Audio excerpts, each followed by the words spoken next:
아리스토텔레스는 이 초자연적인 개념의 오원서라고 일컫는 에테르를 주장했습니다. 시의 역선, 이 lines of force라고 지칭을 합니다. 빛은 분명히 유한 속도를 가지고 있습니다. 전자기력은 이 파동의 형태로 전달이 됩니다. 정말 아이러니합니다. 이 각성 상태에서 이 초심령체가 플라즈마 혹은 이 기체 형태, 이 젤리 형태로 드러나는 현상을 말합니다. 행성의 차원이 낮아졌다고 표현을 하기도 합니다. 그는 초자연적 현상의 물리적인 매개체를 찾기 위한 노력이 이 액토플라즘의 관찰이었습니다. 절대적으로 상식적인 감각 지식과 다른 감각 지식이 존재한다. 정말 주제 넘는 주제죠. 안녕하십니까, 로브맨입니다. 자, 오늘은 에테르와 물질의 근원, 초자연 현상 액토플라즘, 이 주제를 가지고 이야기를 시작해 보겠습니다. 오늘의 주제는 매우 어렵습니다. 안 그래도 구독자가 많지 않은데 다 도망가게 생겼죠. 그런데 이 주제를 다루는 이유를 마지막에 말씀드리겠습니다. 그리스의 자연 철학자 엠페도클레스는 세상은 공기, 물, 불, 흙, 이 4원소로 이루어져 있다고 주장했습니다. 여기에 아리스토텔레스는 이 초자연적인 개념의 5원소라고 일컫는 에테르를 주장했습니다. 물리학에서 이 에테르, 이더의 개념이 크게 부각된 것은 뉴턴 역학이 등장한 이후입니다. 당시의 뉴턴은 이 광학이라는 논문을 통해서 빛은 입자로 규정을 하고 세상의 모든 것은 이 매질, 이 밀도로 가득 차 있다고 생각했습니다. 빛 혹은 입자를 전달하는 이 매개체 혹은 매질을 이 트랜스미션 미디움, 이 에테르라고 지칭했습니다. 이것을 증명하기 위해 이 영국의 물리학자, 의학자였던 이 토마스 영은 그 유명한 광입자의 이중슬릿 실험을 진행했습니다. 결과는 뉴턴의 주장과 맞지 않게 빛은 간섭 효과, 이 중첩을 보이는 이 빛의 파동의 성질을 보였습니다. 이 실험의 결과로 이 빛은 입자가 아닌 이 파동이라는 이론이 정립됐습니다. 이 실험은 현대 기술을 통해서 이 광입자, 광자, 이 포톤을 이 하나씩 방사해서 이 관측 장비, 이 카메라를 이 정확히 이중 슬릿에 도달하기 전까지 추적을 하면 입자와 비슷한 결과가 나옵니다. 그래서 현재까지 이 빛이 입자이냐 파동이냐라는 논란이 아주 깊어집니다. 여기까지는 유튜브에서도 굉장히 많이 거론된 내용이죠.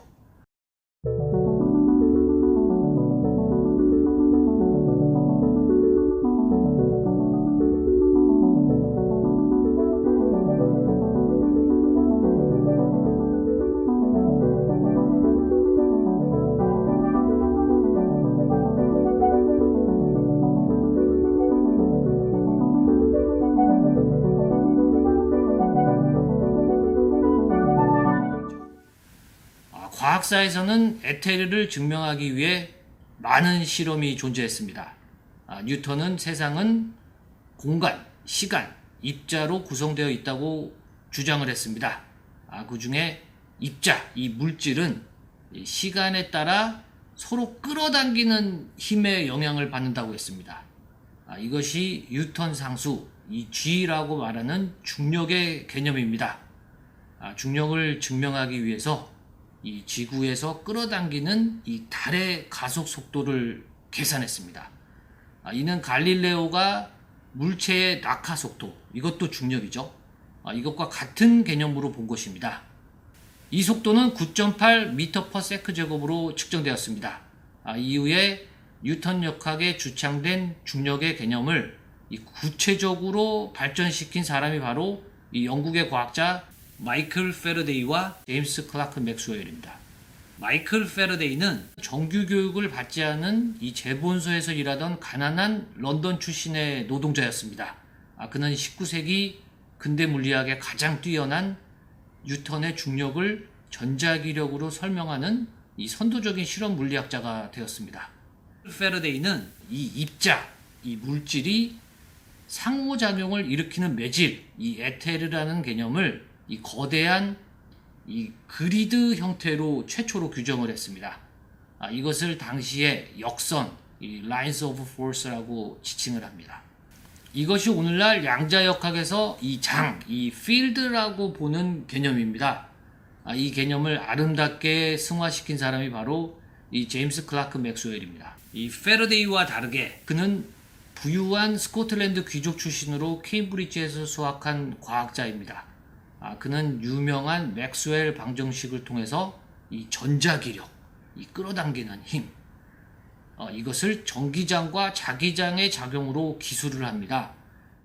이 맥스웰은 패러데이가 주장한 이 역선, 즉 장을 통해서 파동을 전달하고 이 전자기력 혹은 중력이라는 이 파동의 속도가 이 빛의 속도와 같다는 것을 밝힙니다. 맥스웰은 빛은 장, 진동 혹은 이 파동 형태임을 증명을 합니다. 그래서 전자기력이 이 중력, 빛 이렇게 같은 개념으로 정립이 됩니다. 이것을 더 발전시켜 빛의 성질을 규명을 합니다. 이 백색광은 온도에 따라 다양한 색상을 가지고 있습니다. 일반적으로 이 푸른빛일수록 온도가 높습니다. 푸른빛은 이 진동이 빠르다는 것이죠. 이 반대로 붉은 빛은 진동이 느리고 이 빛의 온도가 낮습니다. 맥스웰의 이론은 과학사에서 아주 중요한 발견이 되었습니다. 최초로 빛이 유한 속도를 가지고 있다고 주장한 사람이 물질의 사원소를 주장했던 엠페도클레스입니다. 빛의 속도는 2억 9,979만 2,498 곱하기 10의 8승의 미터 퍼 세크 30만 킬로미터 퍼 세크입니다. 후에 1975년도에 이 레이저의 간섭 효과를 통해서 현재의 빛의 속도를 규정했습니다. 태양에서 지구까지 빛이 도달하는 시간은 8분 19초입니다. 빛은 분명히 유한 속도를 가지고 있습니다. 자, 1887년 미국의 물리학자 이 앨버트 마이클슨과 에드워드 몰리는 이 에테르를 증명하기 위해 광원의 간섭계를 사용했습니다. 은도금된 특수한 빛 가름계를 이용했습니다. 당연히 유한 속도를 지닌 빛은 이 이동 경로에 따라서 공기와 같은 이 에테르의 저항에 따라 이 다른 속도를 나타낸다라는 간섭을 전제로 가지고 진행한 실험입니다. 빛의 간섭은 이 같은 방향, 이 위상, 두 개의 파동이 합쳐지면 커지는 이것을 보강 간섭이라고 하고, 이 반대 위상, 두 개의 파동이 이 충돌하여 이 0이 되는 것을 이 상쇄 간섭 혹은 소멸 간섭이라고 합니다. 그런데 이 실험을 통해서 결과적으로 이 마이클슨 몰리 실험은 빛의 속도 차이를 검출하지 못했습니다. 이후에 아인슈타인의 특수 상대성 이론을 통해서 진공 상태에서 빛의 속도는 일정하다라는 주장을 해서 기존의 에테르의 개념은 파기되었습니다. 에테르 자체가 빛의 속도에 저항을 주는 공기와 같은 매질로 규정한 결과입니다. 하지만 에테르가 빛의 저항을 주지 않는 성질로 가정을 할 수도 있습니다. 아인슈타인은 특수 상대성 이론을 통해서 이 에테르, 이 매질이 없이 이 질량을 가진 물질이 가속 운동을 하면 이 전자기파가 전달된다고 주장을 했습니다. 이것이 이론적으로 그 존재를 예상했던 이 중력파입니다. 그리고 그 중력파의 관측에 대해서는 매우 비관적인 전망을 했습니다. 2015년 9월 14일 오전 9시 50분 45초에 이 라이고의 관측소에서 중력파의 역사적인 최초의 관측이 이루어졌습니다.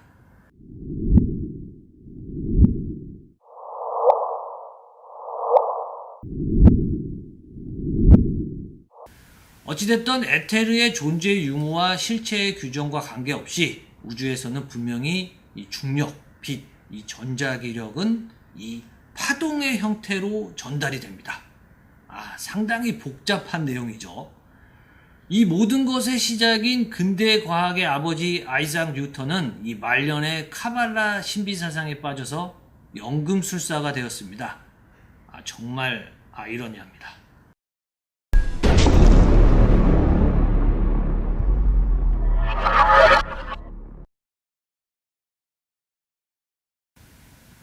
물리학에서 에테르를 파동을 전달하는 이 장으로 해석을 했다면 이 화학에서는 에테르를 완전히 다르게 해석합니다.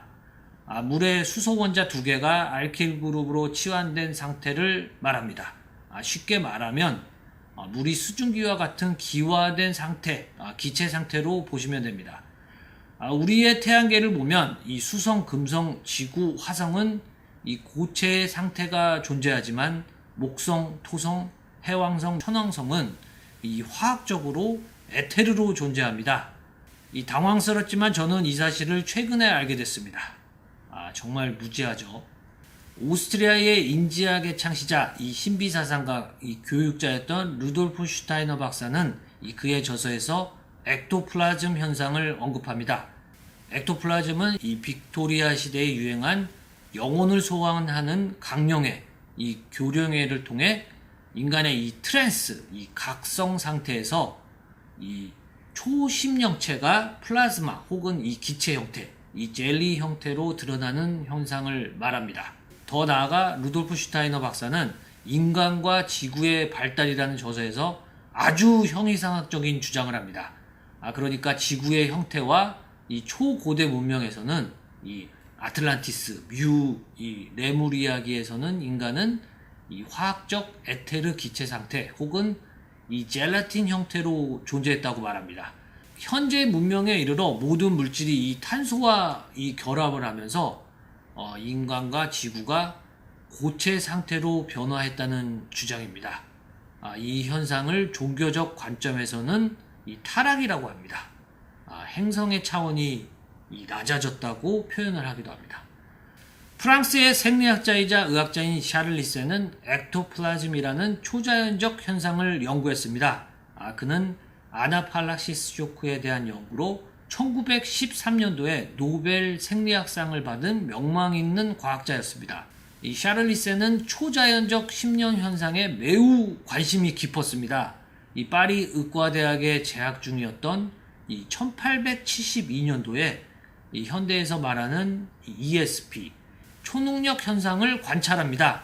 이것은 이 최면 상태의 한 여성에게 이 HERN이라는 같은 의과대생의 이름을 맞춘 실험이었습니다.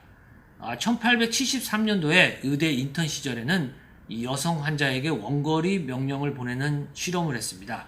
이게 리모트 뷰잉이죠.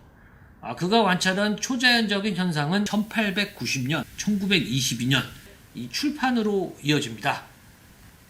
그는 심리학 협회 회장을 지내면서 이 메타 정신학을 대중화시키기 위해서 노력합니다. 이 메타 정신학은 인간의 정신은 주관적 정신 현상과 객관적 물리 현상, 이 두 개의 유형으로 분석해야 된다고 보는 개념입니다. 그는 초자연적 현상의 물리적인 매개체를 찾기 위한 노력이 이 액토플라즘의 관찰이었습니다. 무의식 잠재 감각. 우리 안에는 분명히 절대적으로 상식적인 감각 지식과 다른 감각 지식이 존재한다. 이렇게 말하고 있습니다. 물론 빅토리아 시대의 액토플라즘과 관련된 사기가 존재했습니다. 이 당시 심리학자였던 해리 프라이스는 헬렌 덩컨이 제시했던 수많은 액토플라즘 사진이 무명천으로 조작된 모두 가짜라는 증명을 했습니다. 현재에도 이 액토플라즘 사진을 보면 매우 조악한 합성이나 조작이죠. 그러나 많은 심령 현상을 직접 목격하고 이런 결론을 도출합니다. 절대적으로 부인하기 어려운 현상이 존재한다면 이것은 매우 드물게 과학적인 결정을 논외로 특수한 상황에서 발생한다. 쉽게 말해서 과학적인 증명이 어려운 현상이 실제한다. 이런 말이죠. 과학자들은 이렇게 어렵게 표현을 합니다. 어쩔 수가 없습니다. 셜록 홈즈의 작가이면서 의학자였던 아서 코난 도일도 액토플라즘을 연구했습니다. 이런 초자연적 현상의 연구는 현대까지 주류학계에서 꾸준히 이어져 오지 못했습니다. 자, 결론은 이렇게 많은 이야기를 거슬러 올라갔지만 아마도 물리학이나 화학 분야에서 규정하고 있는 에테르의 실체의 규정이나 이 존재 유무가 더욱 모호해집니다. 그래서 뉴턴이나 샤를 리세가 더욱 이 초자연적 현상 연구에 몰두했던 것인가요? 어찌됐든 우리가 사는 세상은 물리적인 관측과 감각 지식을 벗어난 이 형이상학적인 부분이 있다는 것은 분명해 보입니다. 자, 다음 주제는 이 시즌2의 이 마지막 에피소드입니다. 오늘의 주제와 이 다음 주제는 연관성이 깊습니다. 다음 주제는 우리의 세상이 가상현실임을 증명한다입니다. 정말 주제 넘는 주제죠. 자, 어찌됐든 오늘의 이야기는 여기까지였습니다. 자, 구독과 좋아요는 여러분의 자유의지입니다. 자, 감사합니다. 로브맨이었습니다.